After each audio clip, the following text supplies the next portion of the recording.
کچھ عرصہ قبل سپریم کورٹ نے اسٹیٹ بینک کو بذریعہ حکم اسلامی بینکاری قائم کرنا، کیا آپ اس کی پیش رفت سے مطمئن ہیں؟ کیا کچھ اسلامی بینکوں کے قیام اس ضرورت کو پورا کرتا ہے؟ نیز یہ کہ کیا وہ صحیح شرعی تقاضے پورے کرتے ہیں؟ دیکھیں جی،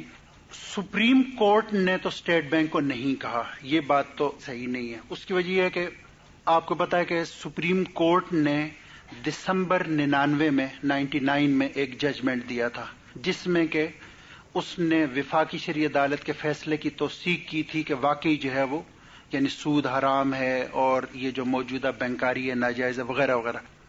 لیکن اس کے 1.5 سال کے بعد اس میں اسی شریعت بینچ نے، اپیلیٹ بینچ نے سپریم کورٹ کے، اس نے یہ کہا کہ نہیں، یہ جو ہمارا فیصلہ تھا سود کی حرمت کے حوالے سے یہ جو ہے درست نہیں تھا، اور اس پہ انہوں نے دوبارہ وفاقی شرعی عدالت کو جو بھیج دیا۔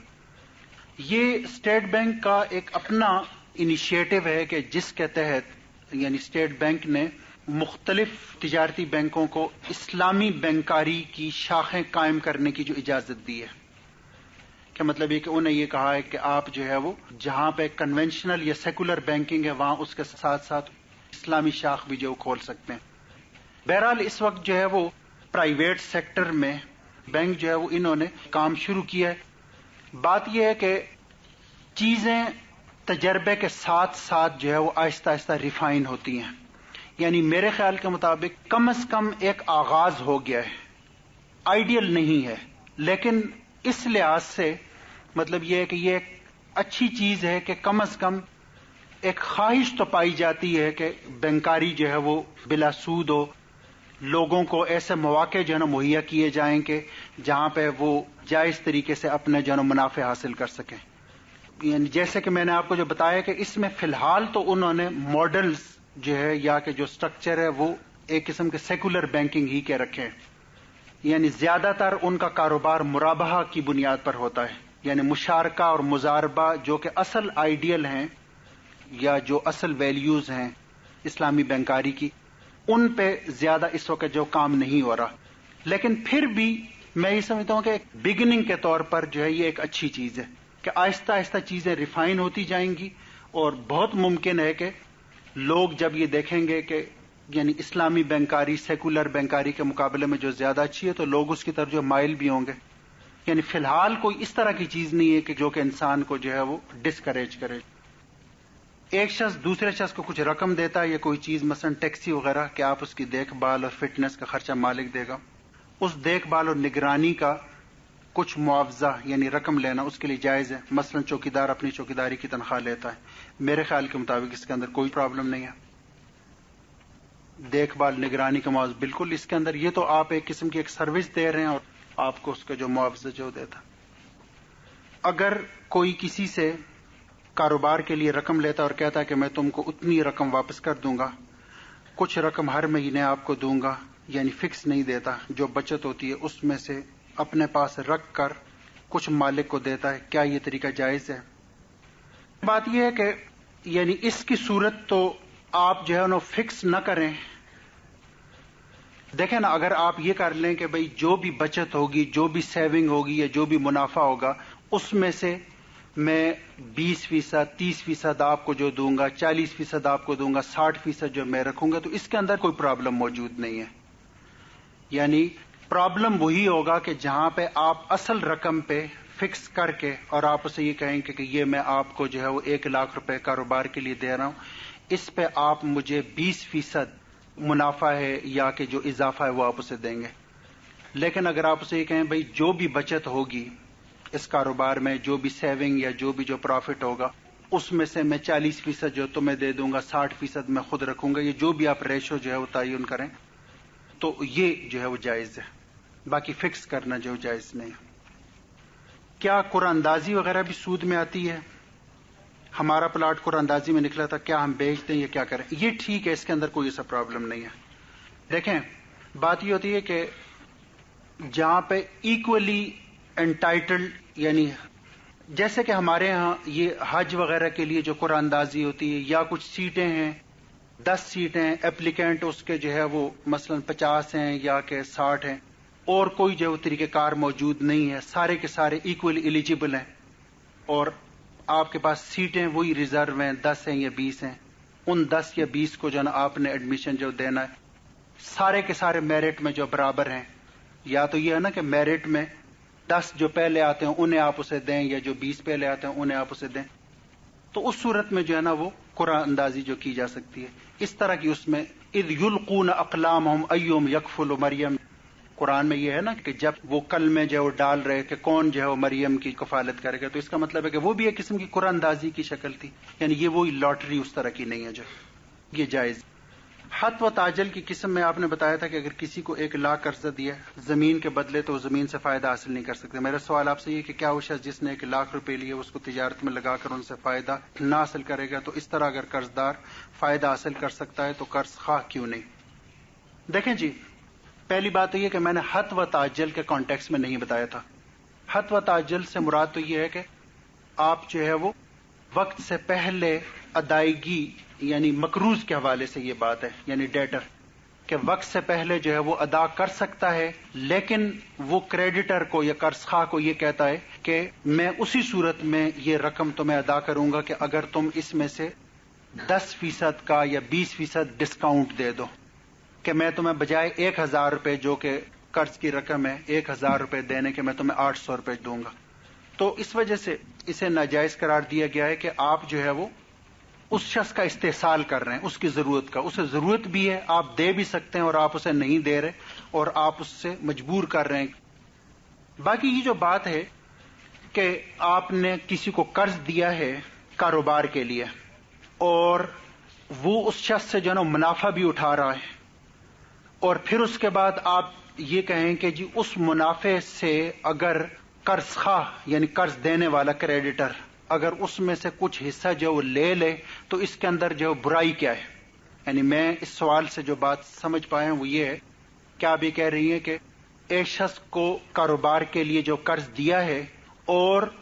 اس سے وہ خود منافع کماتا ہے، اگر اس منافع کا وہ کچھ حصہ کریڈیٹر کو یا قرض دینے والے کو بھی جو ہے یہ جو مقروض دیتا ہے، تو اس کے اندر شرعی جو ہے کیا پرابلم ہے؟ میرا خیال ہے کہ سوال جو ہے یہی ہے. دیکھیں، بات یہ ہے کہ اس میں پہلی چیز تو یہ ہے کہ اسلام میں جو پروڈکٹیو لونز ہیں یا تجارت کے لیے جو قرضے ہیں عموماً ان کا تصور نہیں ہے. قرض کا تصور ہی یہ ہے کہ آپ کسی کو شخصی ضرورت کے لیے قرض دے رہے ہیں، یعنی پرسنل لونز یا کنزمپشن لونز، نہ کہ پروڈکٹیو لونز. لونز یا قرض کی جو فضیلت آئی ہے یا اس کا اجر و ثواب یا اس کے بارے میں قرآن میں جتنی بھی گفتگو ہے وہ ساری کی ساری شخصی قرضوں کے حوالے سے، کہ آپ ایک شخص کی ضرورت کو یا حاجت کو پورا کرنے کے لیے آپ اس کی مدد کر رہے ہیں اور آپ اسے قرض دے رہے ہیں اس مقصد سے کہ اللہ تعالیٰ خوش ہو یا کہ آپ اللہ سے صلہ چاہ رہے ہوتے ہیں. جہاں تک پروڈکٹیو لونز کا تعلق ہے کہ کسی کو آپ قرضہ تجارت کے لیے دیں، تو شریعت میں اس کا واضح طور پر طریقہ جو ہے نا وہ شراکت اور مزاربت کا ہے، یعنی پروفٹ اینڈ لاس شیئرنگ کا ہے کہ مشارکت کی بنیاد پر دیں یا مزاربت کی بنیاد پر دیں، اس کے علاوہ اور کوئی طریقہ نہیں ہے. کاروبار کے لیے اگر آپ اسے دے رہے ہیں، یعنی جنہیں ہم تجارتی قرضے کہہ رہے ہیں، تو وہ آپ اپنے رسک پہ دیں، اس پہ آپ کو جو ہے نا وہ منافع صرف شراکت یا مزاربت ہی کی صورت میں جائز ہے، ادروائز جو جائز نہیں ہے. باقی یہ جو بات ہے کہ وہ منافع کما رہا ہے اور اس منافع میں سے اگر آپ کو جو ہے نا وہ کچھ حصہ جو دیتا ہے تو اس کے اندر کیا پرابلم ہے؟ دیکھیں، یعنی میں یہ کہہ رہا ہوں کہ اس کے اندر یہ امکان تو موجود ہے نا کہ اس سے وہ منافع نہ کمائے، یہ امکان بھی موجود ہے. مثلا آپ اس سے کہہ رہے ہیں کہ جی اس پہ تم مجھے 20% اضافہ دو، جبکہ عملاً اس نے اس میں سے صرف 5 یا 6% کمایا ہو اور آپ اس سے جو ہے وہ 15 یا 20% جو مانگ رہے ہیں. دوسری چیز یہ ہے کہ ہم یہ بھی تصور کرتے ہیں تھوڑی دیر کے لیے کہ اس نے بجائے 20% نفع کمانے کے اس نے 100% نفع کمایا ہے، کہ میرے 1 لاکھ سے اس نے 2 لاکھ روپے بنائے یا کہ 3 لاکھ روپے اس سے بنائے. کیا یہ ظلم نہیں ہے کہ مجھے تو وہ اس میں سے 15% یا 20% دے، یعنی میری اصل رقم 1 لاکھ اور اس پہ وہ 15,000 مزید جو مجھے دے دے، جبکہ وہ خود اس سے جو ہے وہ 2 لاکھ یا 3 لاکھ روپے مزید جو کما رہا. یعنی یہاں پہ ایک قسم کا جو قرض خواہ ہے یا کریڈیٹر ہے اس کے ساتھ ظلم اور استحصال ہے. یہ جو تجارتی قرضے ہیں ان میں استحصال یا ظلم بعض اوقات یعنی مقروض کے ساتھ ہوتا ہے. مقروض کے ساتھ اس صورت میں جو ہے وہ ظلم ہے کہ اسے کوئی منافع نہ ہوا ہو جبکہ پھر بھی آپ اصرار کر رہے ہوں کہ مجھے جو ہے تم 20% یا کہ 15% منافع دو. اچھا، بعض اوقات یہ استحصال یا یہ ظلم جو ہے وہ قرض خواہ کے ساتھ کریڈیٹر کے ساتھ ہوتا ہے، اور یہ اس صورت میں ہوتا ہے جبکہ مقروض نے تو یعنی جس نے کہ آپ سے قرض لیا ہے تجارت کے لیے اس نے تو اپنے 1 لاکھ سے 4 اور 5 لاکھ بنا لیے اور عملاً وہ آپ کو ایک چھوٹی سی رقم جو دے رہا. تو میں یہ کہہ رہا ہوں کہ اس کے اندر بھی ایک قسم کا ظلم اور استحصال موجود ہے. صحیح بات یہ ہے کہ اگر آپ جو ہے اسے دے رہے ہیں تو اپنے رسک پہ اسے آپ قرض حسن دیں کہ آپ اسے کہیں کہ اصل رقم ہی تم مجھے جو ہے وہ قطع نظر اس کے کہ وہ کاروبار میں لگاتا ہے یہ جہاں بھی. یہ تو ایک بات.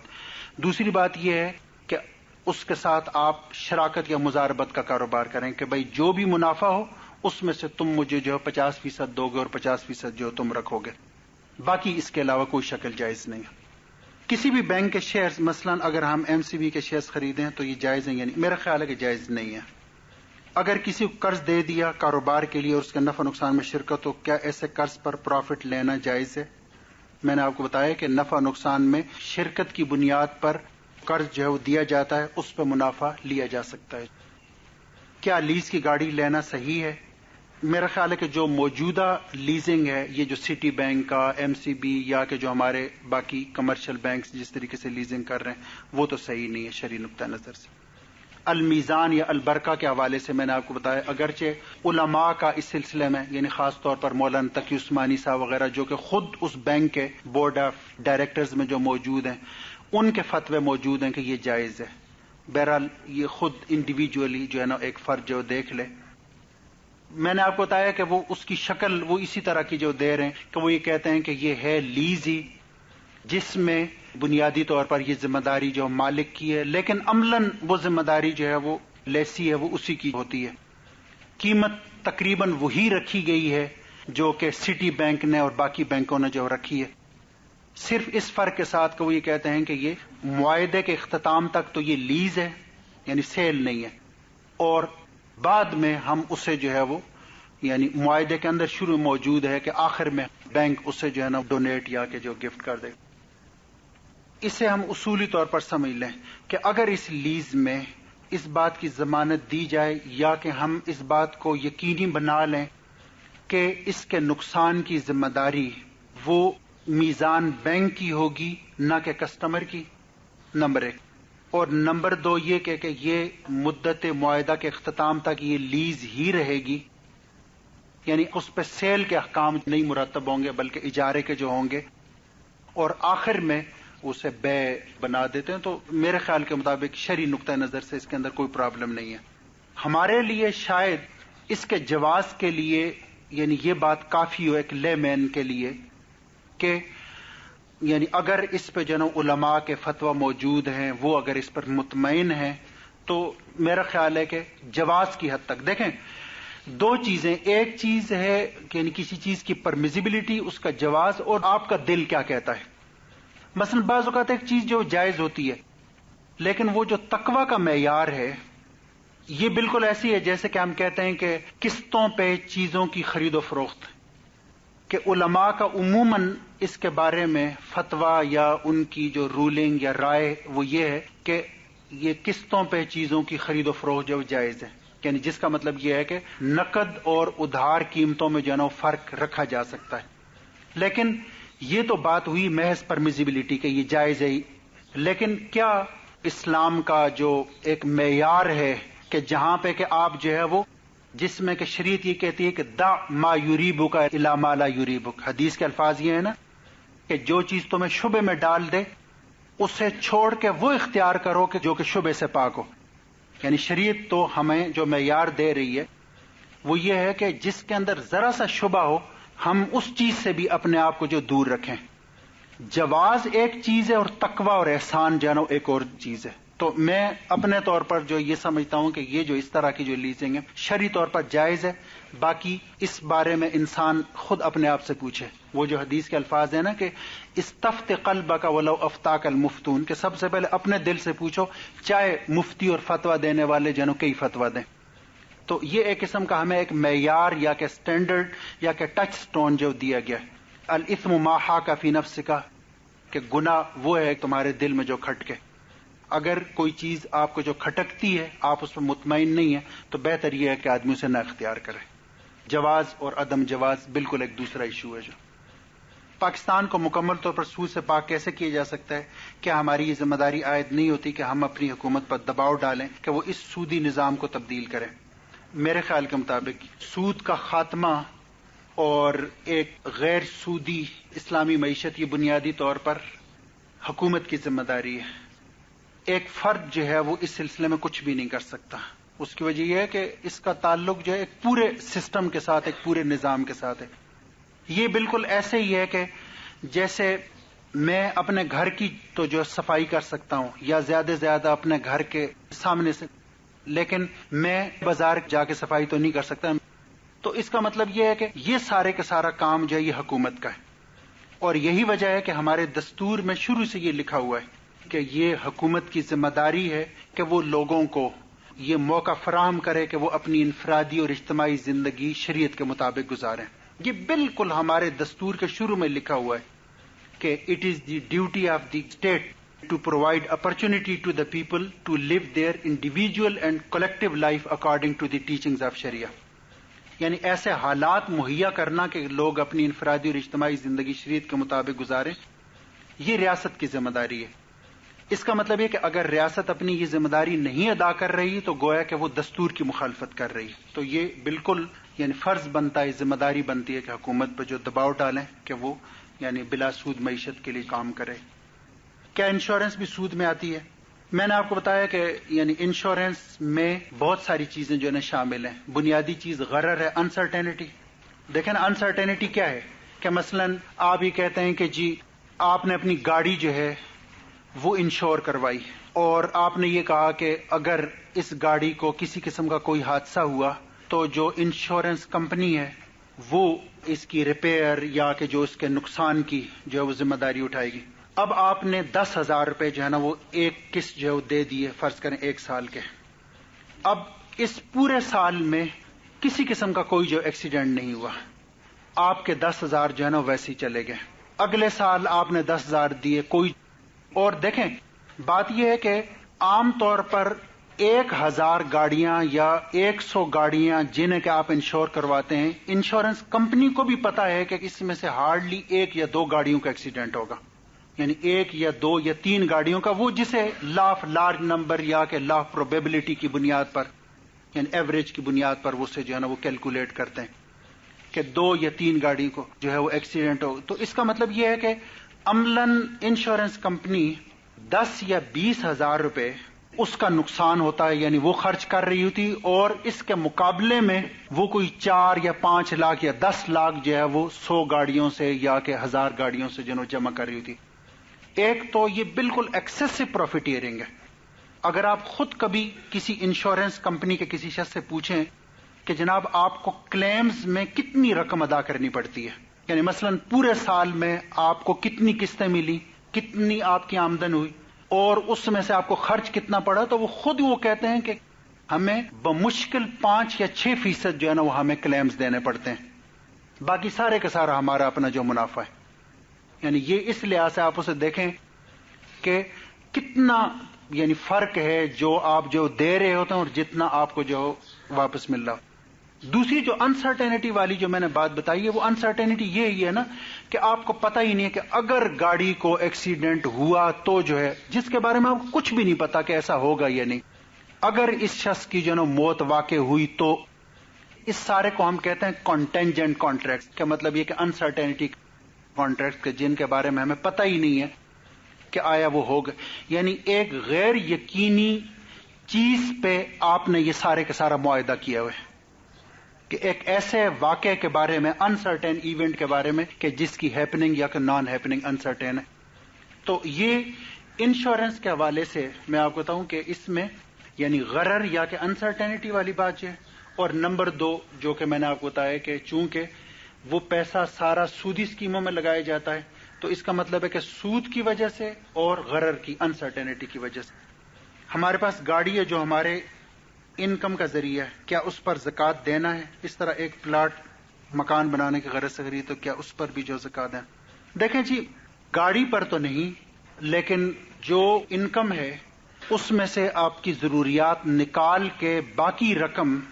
اگر نصاب تک پہنچتی ہے، یعنی فرض کریں کہ ایکول ٹو 85 یا کہ 90 گرام گولڈ یا کہ اسی طریقے سے کوئی تقریباً 600 گرام سلور جو ہے یا کہ اس طریقے نصاب جسے ہم کہتے ہیں، اگر جو اس کا منافع ہے جو بچت ہے وہ اگر قابل نصاب اماؤنٹ جو ہے اور اس پہ پورا سال گزرے تو تب اس پہ جو زکوٰۃ جو دی جائے گی۔ دیکھیں بہتر یہ ہے کہ پلاٹ پر جو ہے وہ مکان بنا لیا جائے، لیکن یہ کہ اگر پلاٹ جو ہے وہ رکھا ہوا ہے آپ نے، یہاں پہ واضح طور پر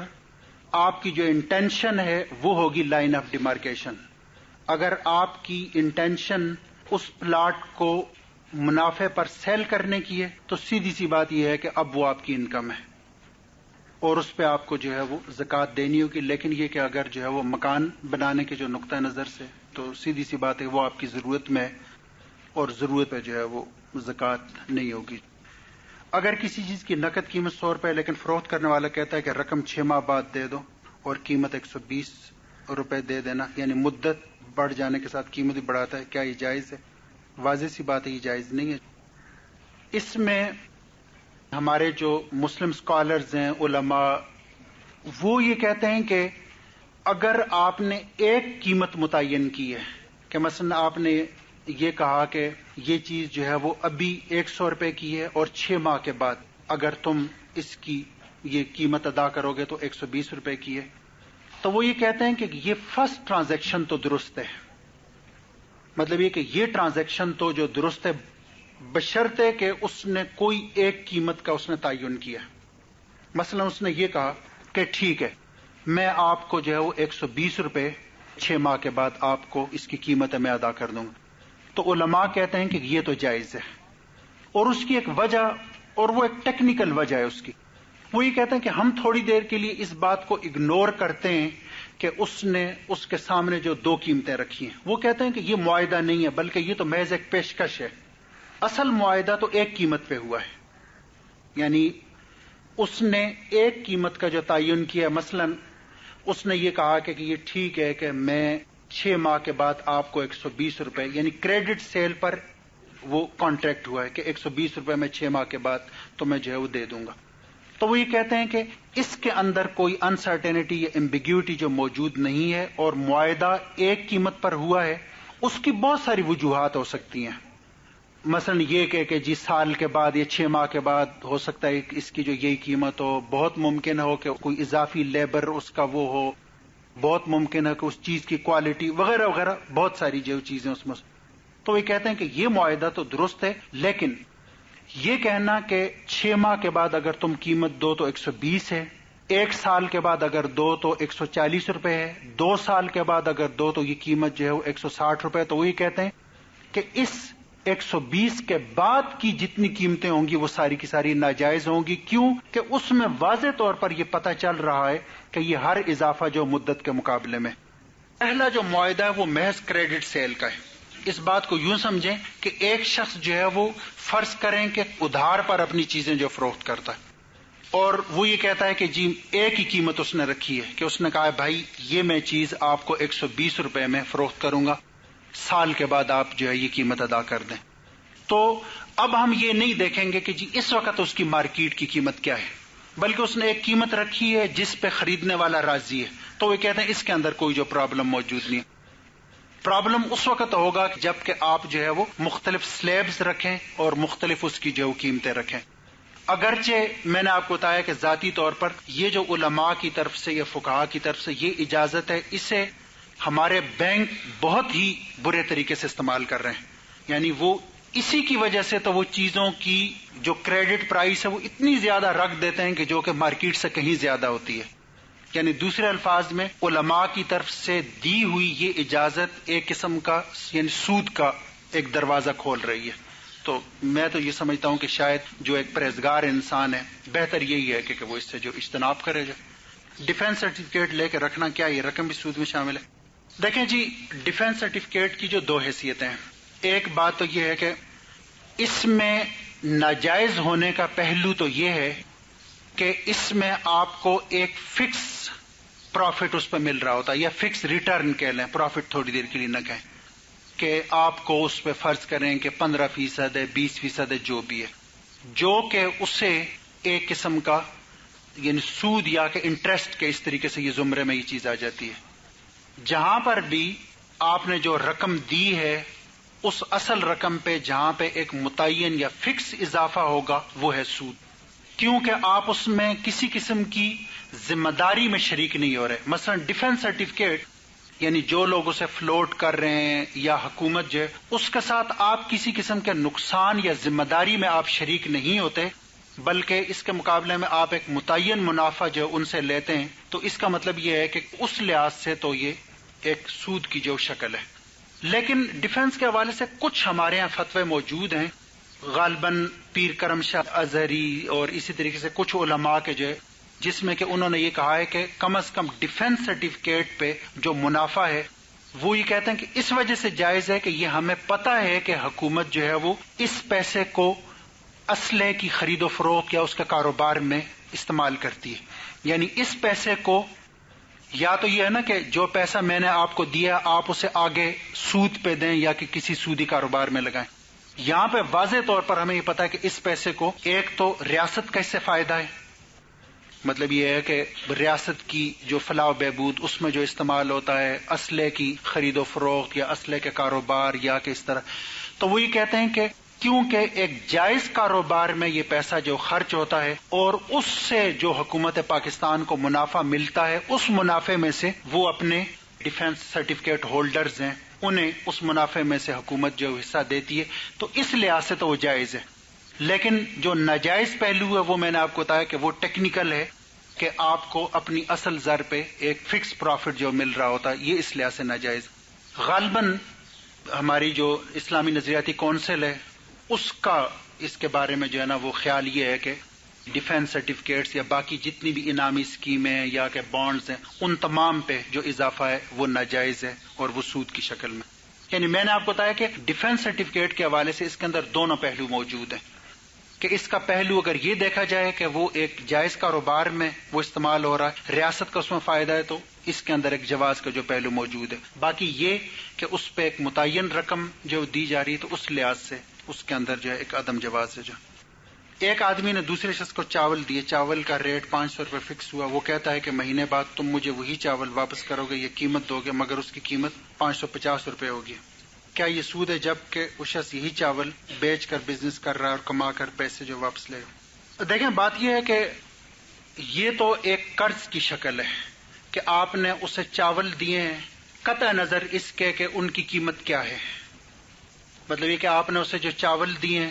ایک خاص کوانٹٹی آپ نے اسے چاول کی جو ہے وہ مثلا 10 من یا 15 من آپ نے اسے جو قرض دیا ہے تو وہی 10 یا 15 من یعنی وہی کوالٹی وہ آپ کو جو واپس کر دے گا. میرے خیال کے مطابق یہ بات ارریلیونٹ ہے کہ اس میں جو ہے وہ آپ نے قیمت کیا متعین کی ہے. جتنی کوانٹٹی آپ نے اسے قرض میں دی ہے وہی کوانٹٹی آپ جو ہے وہ اس سے واپس لیں گے. کیونکہ دوسری صورت میں پرابلم یہ ہے کہ آپ اسے یہ کہیں کہ جی یہ میں نے جو ہے وہ چاول دیے جس کا ریٹ جو ہے 500 روپے ہے اور تم مجھے اتنا واپس کرو گے کہ جس کا ریٹ جو ہے 550 ہو. تو اس کا مطلب ہے کہ آپ اسے یہ کہہ رہے ہیں کہ تم مجھے اضافی چاول دو یا کہ کم جو چاول دو. تو یعنی میں یہ کہہ رہا ہوں کہ یہ بات جو ہے درست نہیں ہے. یعنی جتنی چیز آپ نے جو کوانٹٹی آپ نے اسے دی ہے قرض کے طور پر اتنی کوانٹٹی آپ جو اسی طریقے سے واپس لیں گے اور اس میں آبویسلی یعنی وہی کوالٹی اور اسی طرح کی جو چیز جو ہے اس میں یعنی ریٹ کو فکس کرنا یا کہ فکس نہ کرنا یہ بالکل ارریلیونٹ سی بات ہے. مطلب یہ ہے کہ ایک آدمی دوسرے شخص کو چاول دے، چاول کا ریٹ 500 روپے فکس ہوا، وہ کہتا ہے کہ مہینے بعد تم مجھے وہی چاول واپس کرو گے یا قیمت دو گے مگر اس کی قیمت 550 روپے ہوگی. دیکھیں اس میں تو سیدھی سی بات ہے کہ پہلے سے آپ تعین کریں کہ معاہدہ کیا ہے. کیا یہ معاہدہ لون کا ہے؟ یعنی لون سے مراد یہ ہے کہ کیا آپ نے چاول لون میں دیے یا کہ آپ نے پیسے دیے. یہ تو نہیں ہو سکتا نا کہ آپ چاول اسے جو دیں اور آپ اس سے 550 روپے قیمت کی صورت میں وصول کریں. قرض تو ہوتا ہی ایک ہیٹروجینس ٹرانزیکشن ہے. جو چیز آپ نے دی ہے وہی چیز آپ نے جب واپس لینی ہے. یہ نہیں ہو سکتا کہ جی یہ چاول میں آپ کو دے رہا ہوں جو کہ 500 روپے کا ہے اور تم مجھے 550 روپے جو ہے وہ سال کے بعد دو. اس کا مطلب یہ کہ یہ تو آپ نے چاول سیل کیا ہے کہ جس کی قیمت آپ اسے 550 روپے سال کے بعد وصول کر رہے ہیں. تو یہ تعین کیا جائے کہ کانٹریکٹ کیا ہے. یعنی یہ سیل کانٹریکٹ ہے تو اس صورت میں وہ جو پیسے دے گا، اور اگر یہ لون کانٹریکٹ ہے تو اس صورت میں وہ یعنی چاول اسی صورت میں. ایک عورت نے زیور بیچ کر 50,000 روپے کسی آدمی کو دیے. وہ آدمی اب 2,000 روپے ہر مہینے دیتا ہے. وہ پیسے اس نے بزنس میں لگائے جبکہ 50,000 روپے بھی محفوظ ہے. کیا یہ سود ہے؟ دیکھیں اس میں یہ تو کیا جا سکتا ہے کہ وہ شخص جو ہے نا وہ اندازاً مثلا 2,000 روپے جو دے دے جیسے کہ اس میں جو بتایا گیا ہے. لیکن سال کے آخر میں آپ ضرور یہ تعین کریں کہ کتنا اس بزنس سے پروفٹ ہوا ہے، اور پھر اس کے بعد جو منافع وہ پہلے سے دیا جا چکا ہے اسے ایڈجسٹ کر لیا جائے. آپ اس ایشو کو سمجھیے نا. یعنی کہنے کا مطلب یہ ہے کہ اس میں کوئی پرابلم نہیں ہے کہ آپ شروع میں عارضی طور پر یا ایک ٹیمپریری ارینجمنٹ کے طور پر آپ اسے 2,000 روپے پر منتھ جو دے دیں، لیکن سال کے بعد آپ جو ایکچوئل پروفٹ اور لاس ہے اس کا ایک اکاؤنٹ جو وہ دیکھ لیں کہ ایکچوئل پروفٹ اینڈ لاس جو کیا ہے. اگر پروفٹ فرض کریں کہ کوئی 48 یا 50,000 روپے کے قریب ہے تو اس کا مطلب یہ کہ یہ جو 24,000 روپے اس نے جو اسے دیے ہیں یہ جو درست ہوگا. اور اگر جو اتنا پروفٹ نہیں ہوا تو جتنی رقم اس نے جو وہ اسے دی ہے وہ اس میں سے کچھ حصہ جو اس سے واپس لے لے. یعنی عارضی انتظام کے طور پر تو ایک فکس اماؤنٹ جو دی جا سکتی ہے، لیکن اصل چیز جو ہے وہ نفع اور نقصان کا آخر میں حساب ہے کہ لازماً کیا جائے اور اس کے حساب سے جو ہے. لیکن فرض کریں کہ اگر شروع سے معاہدہ یہ ہے کہ قطع نظر اس کے کہ تمہیں کتنا منافع ہوتا ہے تم نے ہر حالت میں مجھے 2,000 روپے جو ہے وہ ہر مہینے کے دینے ہیں، تو یہ سود کی شکل ہے. پرائز بانڈ پر حاصل ہونے والے انعامات جائز ہیں؟ ناجائز ہیں. اس کے اندر کوئی جو ہے وہ شک و شبہ کی بات نہیں. بے برائے خریداری کو دوبارہ ایکسپلین کریں. بے برائے خریداری سے میں نے آپ کو بتایا تھا کہ ایک شخص کے جسے قرض کی ضرورت ہے وہ اپنی کوئی چیز دوسرے شخص کو بیچتا ہے. مطلب اے کو 1,000 روپے قرض کی ضرورت ہے تو وہ اپنی کوئی چیز بی کو اس شرط پہ بیچتا ہے کہ تم مجھے یہی چیز دوبارہ مثلا 2,000 میں یا کہ 1,500 میں بیچ دو گے، اور یہ رقم میں تمہیں جو ہے وہ سال کے بعد ادا کروں گا یا 2 سال کے بعد ادا کروں گا. یعنی اس کا مطلب یہ ہے کہ اے کو 1,000 روپے کی ضرورت تھی تو اسے 1,000 روپے اپنی چیز بیچ کے مل گئے، لیکن ساتھ ہی ساتھ اس نے اپنی وہی چیز دوبارہ بی سے 1,500 میں یا 2,000 میں خرید لی ہے، اور یہ ہے کریڈٹ سیل. کہ اس کا مطلب یہ ہے کہ یہ 1,500 یا 2,000 اے نے بی کو سال کے بعد جو دینے. اسے ہم کہتے ہیں بے بشرطے، یعنی واپس خریداری، کہ آپ اپنی چیز کو محض اس وجہ سے بیچ رہے ہیں اور دوبارہ اسے جو خرید رہے ہیں کیونکہ آپ کا اصل مقصد جو ہے وہ ایک قسم کا قرض لینا تھا کہ 1,000 روپے آپ نے قرض لیے ہیں اور آپ واپس جو ہے وہ 1,500 یا کہ 2,000 روپے کریں گے. کیا بے سود بینکاری ممکن ہے؟ نیز بینک اپنے اخراجات کیسے پورے کریں؟ دیکھیں ایک تو میں نے آپ کو بتایا کہ بینک کا ایک سیکٹر تو ہے سروسز کا، کہ جہاں پہ آپ کسی پروجیکٹ کی جو ہے نا وہ کوئی شخص کنسلٹنسی آپ جو مہیا کر رہے ہیں، مختلف کمپنیز کو آپ سروسز جو مہیا کر رہے ہیں. بہت سارے بینکوں کے کام ہیں. منی چینجنگ کا کام جو ہے نا بینک کرتے ہیں، منی ٹرانسمیٹنسز وغیرہ وہ سارے کے سارے بینک اس کا کام کرتے ہیں. تو سروسز سے بھی بینک کو خاصا جو منافع ملتا ہے. ایک تو یہ. دوسری جو چیز ہے وہ یہ ہے کہ بینک اپنا یہی سرمایہ جو ہے وہ مشارکت اور مزاربت کی بنیاد پر جو دے سکتے ہیں. یعنی مشارکت اور مزاربت سے میری مراد یہ ہے کہ مثلا ہم تمام لوگوں نے بینک میں اپنا پیسہ رکھوایا، ہم ڈپازیٹرز ہیں. فرض کریں کہ بینک کے پاس جو ہے نا وہ کوئی 1 کروڑ روپیہ ہے جو کہ ہم تمام ڈپازیٹرز کا اس کے پاس جو جمع ہوا. اس کے بعد بینک یہ کر سکتا ہے کہ وہ مختلف پروجیکٹس جو ہے وہ دیکھیں، پروفیٹیبل پروجیکٹس وہ آئیڈینٹیفائی کرے، کہ مثلا بینک یہ کہے کہ یہ جو سوئی نادرن گیس ہے یہ کاروبار بہت ہی پروفیٹیبل ہے، اسی طریقے سے یہ جو ٹیلی کمیونیکیشن کا جو کاروبار ہے یہ بہت ہی پروفیٹیبل ہے، یا مثلا فلانا کاروبار بہت ہی، اس ٹیکسٹائل کا کاروبار ہے، فشریز کا وغیرہ وغیرہ۔ یعنی یہ ہے بینک کی ایکسپرٹیز، کہ بینک جو ہے وہی ایریاز آئیڈینٹیفائی کرے کہ جس کے بارے میں بینک کو یقین ہو کہ اس سے خاصا اسے جو منافع ملے گا، پھر اس کے بعد بینک اس کے اندر جو ہے یہی پیسہ انویسٹ کرے، اس پارٹی کو کہ جسے اس نے پیسہ دیا ہے کاروبار کے لیے اسے باقاعدہ چیک کرے، انویجیلیٹ کرے، اس کی باقاعدہ ڈاکومنٹیشن ہو، اس کی آڈیٹنگ ہو، سارے کا سارا، تاکہ ایسا نہ ہو کہ وہ پارٹی بعد میں آ کے کہے کہ جی مجھے نقصان ہوا ہے اور یہ کہ مجھے تو اس کے اندر جو ہے نا کوئی فائدہ نہیں ہوا وغیرہ وغیرہ۔ تو میں یہ کہہ رہا ہوں کہ اگر بینک نے کوئی 1000 اس طرح کے کاروبار ڈھونڈے ہیں جو کہ بینک کے خیال میں منافع بخش ہیں، بہت ممکن ہے کہ اس میں سے 50 ایسے کاروبار ہوں کہ جس میں بینک کو نقصان پہنچے، ممکن ہے کہ 100 ایسے کاروبار ہوں کہ جس میں بینک کو، لیکن یہ تو نہیں ہو سکتا نا کہ 1000 کاروبار میں بینکوں کو جو نقصان ہو۔ بینکوں کو اس صورت میں زیادہ منافع مل سکتا ہے، اور دوسرے الفاظ میں ڈپازیٹرز کو زیادہ منافع مل سکتا ہے، یعنی مشارکت اور مضاربت کی صورت میں بمقابلہ اس سودی قرض کی صورت میں۔ دیکھیں، میں آپ کو ایک چھوٹی سی ایک مثال دیتا ہوں۔ میں اگر بینک کے پاس 1 لاکھ روپیہ رکھواتا ہوں اور بینک مجھے اس پہ 10% یعنی 10,000 سال کے بعد مجھے منافع دیتا ہے، اور عام طور پر آپ کو پتا ہے کہ ریٹ یہ اتنا ہی ہوتا ہے، بلکہ اب تو شاید 8% کر دیا یا کوئی اس طریقے سے کم۔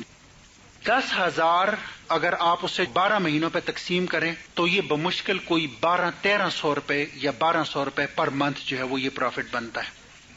اسی رقم کو اگر آپ پر ڈے پہ تقسیم کریں تو یہ ہارڈلی کوئی 30 یا 40 روپے بنتے ہیں، یعنی اس کا مطلب یہ ہے کہ آپ کو بینک سے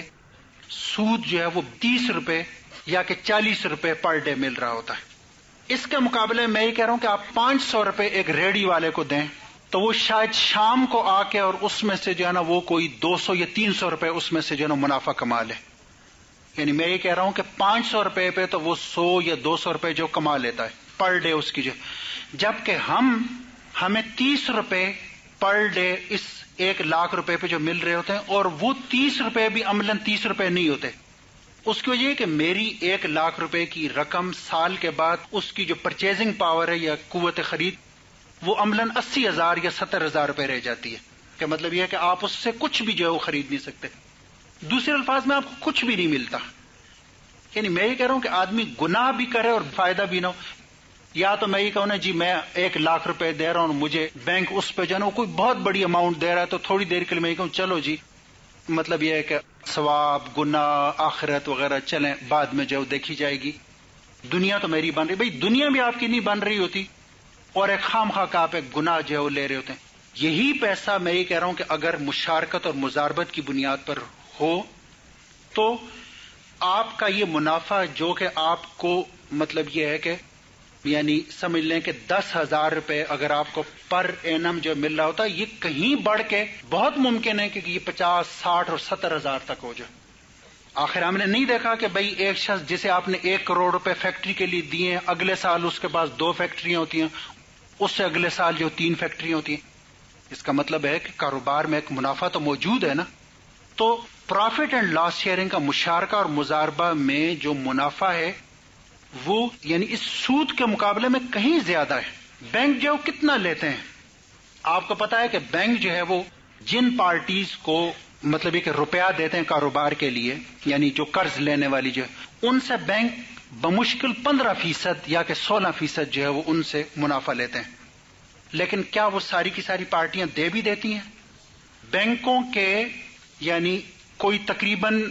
20 بلین یا کہ 30 بلین، یعنی ایک بہت بڑی اماؤنٹ ہے کہ جنہیں ہم یہ کہہ سکتے ہیں کہ جو ڈوبے ہوئے قرضے ہیں کہ وہ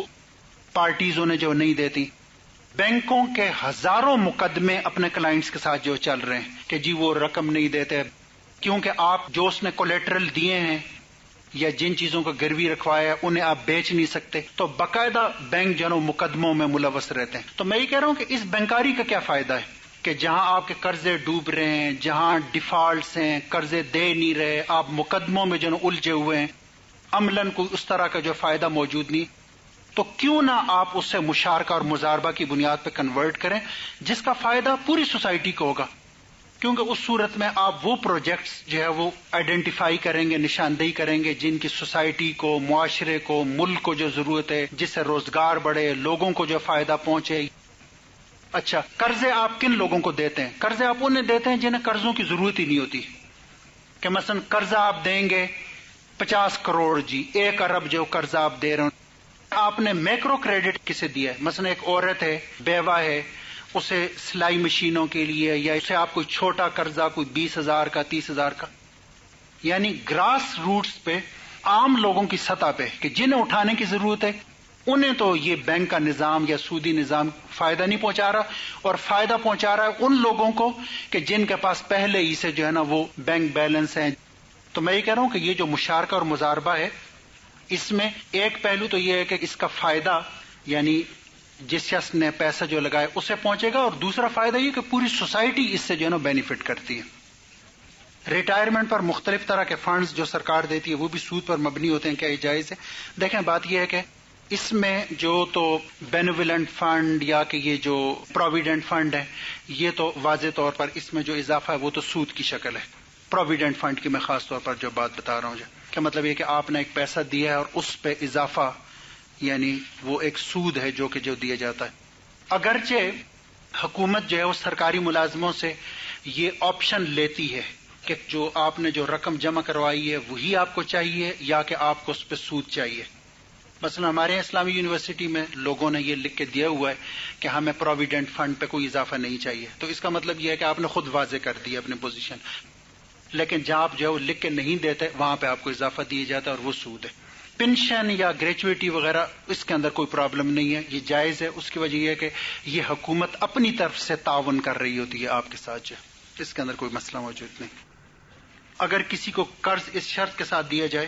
کہ جب وہ اس قرض کو واپس کرنے قابل و ادا کر دے، ایسے قرض کو کیا کہا جائے؟ مطلب یہ کہ ٹھیک ہے، یہ تو قرض حسن ہے، بلکہ میں تو یہ سمجھتا ہوں کہ شاید سب سے اچھی شکل یہی ہے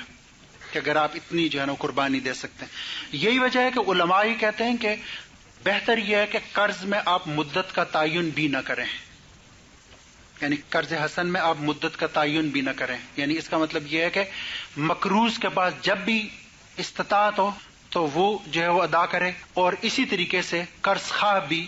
اسے ناجائز طور پر جو تنگ نہ کرے، جب اس کے پاس ہو تو اسے دے۔ سب سے آئیڈیل شکل یہی ہے کہ آپ جو ہے وہ مدت کا تعین نہ کریں، لیکن تعین بھی کیا جا سکتا ہے، یہ بھی کوئی اس طرح کی وہ جو ہے کہ اذا تداینتم بدین الی اجل مسمى فاکتبوہ، کہ جب بھی تم دین کا کاروبار کسی ایک مقررہ مدت کے لیے کرو، تو اس آیت سے یہ بھی ثابت ہوتا ہے کہ آپ مدت کا تعین بھی جو کر سکتے ہیں۔ کیا بینک میں بطور میڈیکل ایڈوائزر جاب کر سکتے ہیں؟ میں نے آپ کو وہی جو بات بتائی تھی کہ آپ کیا سروس جو ہے پرفارم کر رہے ہیں، یہ بات اس میں جو ہے نا امپورٹنٹ ہے۔ باقی میڈیکل ایڈوائزر اگر کہیں اور ہو سکتا ہے تو زیادہ بہتر ہے کہ وہاں پر جو اختیار کر لی جائے، لیکن شاید ہو سکتا ہے کہ اس کے اندر ایسا پرابلم نہ ہو۔ میرا خیال ہے کہ میں نے ایک اصولی آپ کو جو صورتحال جو بتا دی ہے، یعنی خود اس سلسلے میں آدمی اپنی پوزیشن کا تعین کر سکتا ہے، خود یعنی ایک رائے جو ہے اس کے حوالے سے جو قائم کر لے۔ پرائز بانڈز انعامی اسکیمیں، پرائز بانڈز انعامی اسکیمیں جو ہے نا یہ تقریباً جو ہے یہ سود ہی کی شکل ہے۔ تو دیکھیں نا کہ جی 100 روپے کا جو ہے پرائز ہے اور اس پہ آپ کو جو 1,00,000 روپے مل رہا ہے، کس کے مقابلے میں؟ قرآن میں یہ جو کہا ہے نا کہ انما الخمر والمیسر، میسر کیا ہے؟ میسر سے مراد ہے یسر، آسانی، یعنی to get something to easily without working for it, یسر سے نا میسر جو ہے۔ یہ جیسے کہ کروڑ پتی اسکیم کہ جی آپ 50,000 روپے حبیب بینک کو دیں تو اس کے بدلے میں آپ کا 1 کروڑ یا کہ 50 کروڑ جو نہیں، کس کے اگینسٹ میں؟ میں یہ سمجھتا ہوں کہ یہ معاشرے کے اندر جو ہے وہ ایک قسم کی سودی ذہنیت کو جو ہے یہ چیزیں پروموٹ کرتی ہیں۔ لوگ پھر جائز طریقے سے محنت کر کے کام کرنے کے بجائے وہ پھر اس طرح کے راستے جو تلاش کرتے ہیں۔ یہ معاشرے کے لیے میں یہ سمجھتا ہوں اسکیمیں انتہائی نقصان دہ ہے۔ آج کل یہ جو اسکیمیں چلی ہوئی ہیں کہ جیسے گولڈن کی، جس میں کہ 3 فارم دیے جاتے ہیں، جو آگے بیچنے ہوتے ہیں، جن کو فارم ملتے ہیں انہوں نے آگے بیچنے ہوتے ہیں، جبکہ اس فارم میں مجھے تو یہ لگتا ہے کہ یہ سارے کا سارا جو گیمبلنگ کی شکل ہے، ساری جو ہے یہ جوا ہے کہ آپ قوم کو اس فضول طرح کے اس میں جو وہ لگا رہے ہوتے ہیں، ایک جوا جس کے اندر کوئی آپ کی جو محنت نہیں ہے. دیکھیں نا کہ اگر آپ نے 2 ممبر بنا لیے ہے تو آپ کو اتنا ہے، 3 ممبر آپ نے بنا لیے. وہ جو چائنا والوں نے بھی ایک مشین کے سلسلے میں جو اسی طرح کا جو سلسلہ جو شروع کیا، مجھے تو لگتا ہے یہ سارے کا سارا جو ہے وہ ایک قسم کی گیمبلنگ کی جو شکل ہے. اسلامی معاشرے میں جو اس طرح کی جو چیزیں یہ کم از کم اسلامی معاشرے کی ویلیوز کے ساتھ یہ چیزیں مطابقت نہیں رکھتی. ان چیزوں کی جو ہے نا حوصلہ شکنی کرنی چاہیے. کیا قسطوں پر گاڑی خریدنا جائز ہے؟ آج کل جیسے انشورنس ہوتی ہے، اگر وہ ٹوٹ گئیں یا ڈیمیج ہو گئیں تو انشورنس ان کو صحیح جو کروا کے، میرے خیال کے مطابق بلا ضرورت انشورنس جو ہے وہ نہیں کروانی چاہیے. یعنی لائف انشورنس کے حوالے سے تو میں نے آپ کو بتایا کہ وہ تو مکمل طور پر جو ناجائز ہے. گاڑیوں کے جو انشورنس کے جہاں پہ کوئی اسٹیٹ کی ہے، یہ جیسے کہ پیلی ٹیکسیاں، یلو کیبز جو ہے اس میں یہ لازمن تھا کہ آپ اپنی گاڑی کو جو انشور کروائیں، بینک کا یہ اس طرح کا سلسلہ، وہ ایک مجبوری ہے. ادروائز میں نہیں سمجھتا کہ یہ شاید کوئی اس طرح کی جو چیز ہو. باقی جو بڑے کاروبار ہیں ایکسپورٹ امپورٹ کے، اس میں انشورنس ہوتا ہے، وہ اس کا حصہ ہے، ایک ضرورت بھی ہے، تو اس ضرورت کے تحت جو ہے اسے یعنی جائز کہا جا سکتا ہے. 15,000 کا ٹکٹ لیں اور پھر ڈیٹ بتا دیجیے کہ فلاں ڈیٹ کو قرآن اندازی ہوگی اور اس قرآن اندازی میں مکان یا زمین پلاٹ، تو کیا یہ مکان یہ پلاٹ لینا درست ہے اور کیا 15,000 کا ٹکٹ لینا درست ہے؟ دیکھیں بات تو یہ ہے کہ یعنی یہ جیسے کہ چائے کا ڈبہ لے رہے ہیں اور اس کے بدلے میں آپ کو جو قرآن اندازی پہ مکان ملے گا. سوال یہ ہے کہ 50 روپے کا یا 60 روپے کا چائے کا ڈبہ اور 30 اور 40 لاکھ کا مکان، اس کے اندر جو ہے وہ مناسبت کیا ہے؟ بھئی اگر آپ کو بہت ہی زیادہ لوگوں کا یعنی جسے آپ یہ کہیں کہ فائدہ مقصود ہے تو آپ جو قیمت کم کر دیں نا تاکہ تمام لوگوں کو فائدہ پہنچے. اگر آپ جو ہے وہ 25-30 لاکھ کا مکان دے سکتے ہیں تو اس کا مطلب تو یہ ہے کہ آپ کو اتنا منافع ہو رہا ہے کہ آپ جو ہے یہ 10 روپے میں بھی وہ 60 روپے والا ڈبہ جو فروخت کر سکتے ہیں. تو لوگوں کو کیوں نہ فائدہ پہنچائیں بجائے اس کے کہ لوگوں کو آپ جو ہے وہ دھوکہ دیں. میں تو کہتا ہوں واضح طور پر یہ فراڈ اور ڈسپشن کی شکل ہے. دیکھیں فراڈ کیا ہے؟ فراڈ ہم لیگلی اسے کہتے ہیں کہ ٹو انڈیوس یا کہ to persuade a person by some deceptive means to enter a contract without which he would have not entered it. کہ آپ لوگوں کو مختلف طریقوں سے ترغیب دیں کسی کانٹریکٹ کرنے کی یا کوئی چیز خریدنے یا کہ بیچنے کی، اگر وہ نہ ہوتا تو وہ شخص جو ہے وہ نہ کرتا. یعنی یہ مختلف ترغیبی ہتھ کنڈے ہیں نا. دیکھیں یہ بالکل ایسی ہے جیسے کہ یعنی آپ ایک شخص کو یہ کہتے ہیں کہ اگر تم یہ صرف یا یہ واشنگ پاؤڈر لے لو تو ہو سکتا ہے کہ اس میں سے جو ہے نا وہ کانوں کے بندے نکلیں یا فلانے یا فلانے. اب ایک عورت کو ضرورت ہی نہیں ہے اور وہ ڈھیر جو لگا رہی ہے، مطلب یہ کہ صرف کے اور اس کے جو پیکٹس کی، تو میں تو یہ کہتا ہوں کہ ساری دھوکہ بازی ہے. کیا آپ ایک ضرورت کے تحت یہ سارا جو کام کریں یا محض اس لالچ میں کہ ہو سکتا ہے کہ جی 4تھے ڈبے میں نکل جائے، 5ویں ڈبے میں، ہو سکتا ہے 10ویں ڈبے میں جو نکل جائے؟ بالکل یہ ساری کی ساری فضول چیز ہے. میں یہ سمجھتا ہوں کہ یہ حکومت کو اس سلسلے میں انٹرفیئر کرنا چاہیے اور اس طرح کی تمام جو چیزیں ہیں چاہے وہ انفرادی سطح پر ہوں یا کہ مطلب یہ ہے کہ اجتماعی سطح پر ہوں، ان تمام کو جو ہے نا مکمل طور پر بند کیے. اگر اپنی چیزوں کو پروموٹ کرنے کے لیے ٹھیک ہے، ایڈورٹیزمنٹس کا آپ ضرور سہارا لیا جا سکتا ہے، لیکن یہ جو ہیں ان کے ساتھ ڈسپروپورشنیٹ پرائزز سے مراد یہ ہے کہ 50 روپے کے ساتھ آپ جو ہے وہ 30 لاکھ یا اس طرح کا سلسلہ، یہ ڈسپروپورشنیٹ یعنی یہ بالکل یہ ایک ناجائز سود کی شکل ہے. میں یہ سمجھتا ہوں گیمبلنگ بھی ہے اور سود بھی ہے اور سوسائٹی کے لیے انتہائی نقصان دہ ہے. پورا آپ کا بیلنس جو ہے نا وہ اپ سیٹ ہو جاتا ہے. اگر کوئی ایک پلاٹ 2 لاکھ میں خریدا اور 5 سال کے بعد اس پر منافع 10 لاکھ ملے تو کیا یہ سود ہوگا؟ میرے خیال اس کے اندر کوئی ایسا پرابلم نہیں ہے. آپ اپنی چیزوں کو منافع پہ جو بیچ سکتے ہیں، اگر اس وقت اس کی قیمت جو 10 لاکھ ہے تو کیا پرابلم ہے اس کے اندر؟ جیسے کوئی شخص جو ہے نا وہ ڈالر اپنے پاس جو رکھتا ہے، بعد میں اس کی قیمت بڑھ جاتی ہے تو بیچ دیتا ہے، یہ بالکل جائز ہے، اس کے اندر کوئی مسئلہ نہیں ہے. منی چینجنگ کا کاروبار جائز ہے بشرطے کہ میں نے آپ کو بتایا کہ جو منی چینجنگ ہو وہ سائملٹینیس ہو، کہ مطلب میں نے ڈالر دیے اور روپے میں اسی وقت جو لے لوں. اس کے اندر جو ڈیلے ہے، ڈیلے ان ڈیلیوری،